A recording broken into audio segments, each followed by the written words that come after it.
भगवान राम ने जब बाली का वध किया, जब तीर का संधान किया बाली के ऊपर और बाली घायल होकर गिर जाता है, फिर विकल हो जाता है, धरती पर गिरता है और लेकिन उठ कर देखता है, फिर उठ के बैठता है और देखता है कि प्रभु सामने खड़े हैं। तब वो अपने हृदय में सुख मानता है, लेकिन मुख से वचन कठोर कहता है और भगवान से प्रश्न पूछता है।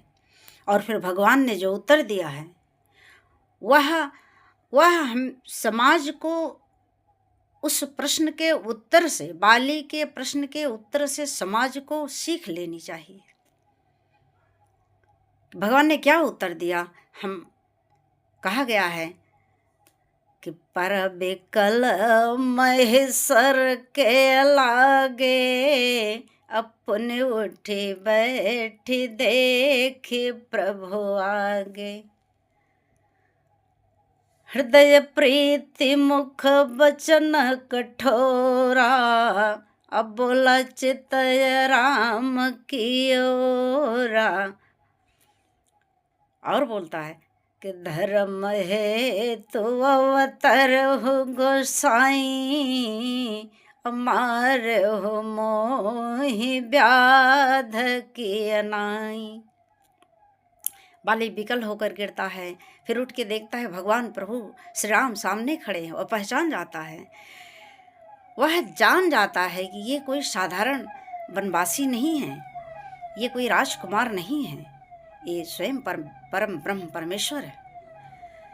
और तब बहुत सुख मानता है, अंदर अपने हृदय से बहुत सुख मानता है। सुख इसलिए मानता है, यहाँ तो विकल होके गिरा है, सुख क्यों मानेगा।